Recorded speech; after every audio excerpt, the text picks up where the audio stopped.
11 अगस्त को supreme court की तरफ से एक फैसला आता है जहां पर यह बताया जाता है कि अब स्टे डॉग्स आपको यहां पर परेशान करते हुए नहीं नजर आएंगे और जितने भी आवारा कुत्ते हैं सभी को पकड़ के शेल्टर में डाल दिया जाएगा। उसके बाद बहुत सारे लोग जो हैं अफरा तफरी मचा रहे हैं और बहुत सारे डॉग लवर्स जो हैं वो प्रोटेस्ट भी कर रहे हैं। पहले पूरा किस्सा समझाता हूं, सुप्रीम कोर्ट ने क्या कहा वो बताता हूं, उसके बाद फिर इस पर चर्चा करते हैं। सुप्रीम कोर्ट ने कहा कि बीतेगत कुछ सालों के आंकड़ों को अगर आप देखें और पिछले साल के आंकड़ों को देखें तो फिर बहुत बड़ा अंतर और बहुत बड़ा ग्रोथ नज़र आया है, जहां पर आवारा कुत्ते जो हैं वो बच्चों और बूढ़ों को बहुत ज़्यादा परेशान करते हुए नज़र आए हैं, बाइट करते हुए नज़र आए हैं। सुप्रीम कोर्ट ने कुत्तों के काटने की बढ़ती हुई संख्या को संज्ञान में लेते हुए ये फैसला लिया है और इन 4 जगहों से सारे ही स्टे डॉग्स को 8 हफ्तों के भीतर पकड़ के शेल्टर में डालने का यहाँ पर फैसला सुना दिया है। साथ ही सुप्रीम कोर्ट ने ये एक आश्वासन भी दिया है कि पर्याप्त मात्रा में कर्मचारी होंगे जो शेल्टर में रहने वाले कुत्तों का टीकाकरण करेंगे और नसबंदी भी करेंगे।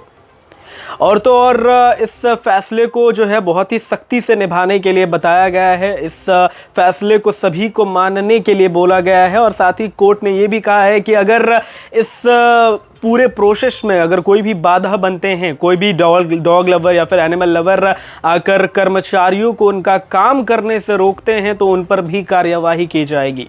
फिर क्या था, अफरा तफरी मचनी ही थी, प्रोटेस्ट होना ही था। कुछ डॉग लवर्स और एनिमल लवर्स जो हैं प्रोटेस्ट पर उतरे, लेकिन मैं आपको कुछ आंकड़े आपको दिखाऊंगा तो शायद आप भी हैरान हो जाएं और शायद कहेंगे कि सुप्रीम कोर्ट का ये फैसले का उल्लंघन करना शायद गलत होगा। क्योंकि पिछले 1-1.5 साल के अगर आंकड़े आप देखेंगे तो पिछले 1 साल में लगभग 37 लाख से ज़्यादा एनिमल बाइट्स के केसेस आए हैं, लगभग 35 मौतें हुई हैं और रेबिस के तो बहुत सारे यहाँ पर जो है लक्षण पाए गए हैं। इसके अलावा आपको ये भी बताना चाहूँगा कि नोएडा में हालत और भी ज़्यादा बर्बाद नज़र आती हुई नज़र आई है। अब अगर आप कंपेयर करेंगे 2024 से इस 2025 को तो लगभग 31% जो है एक्स्ट्रा केसेस आपको नज़र आए हैं। लगभग 1,30,000 केस नज़र आया है नोएडा में।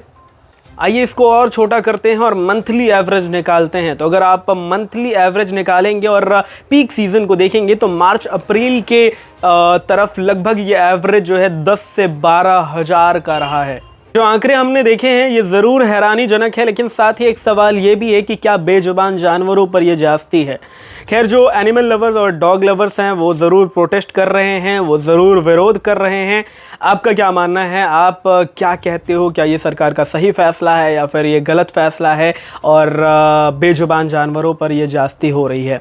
हालांकि मैं अगर कुछ सजेस्ट करूं तो मेरा मानना है कि अगर सरकार के पास इतना ज़्यादा फंड है कि आप शेल्टर बनवा सकते हो। सरकार ने ये भी कहा कि ये समय के साथ साथ और भी शेल्टर की संख्या वो बढ़ाते रहेंगे। तो अगर आपके पास इतना फंड है तो ये टीकाकरण और नसबंदी की प्रक्रिया जो है वो वैसे भी किया जा सकता है बिना शेल्टर में डाले हुए।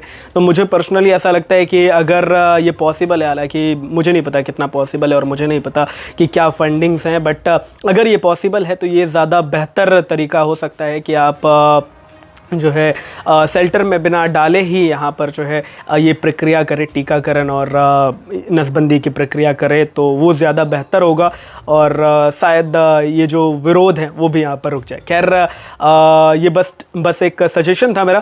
फिर मुलाकात होगी आपसे अगले वीडियो में, तब तक के लिए हंसते रहिए, मुस्कुराते रहिए, बने रहिए, ट्रेंड तक फॉलो ज़रूर कर लीजिएगा। शुक्रिया।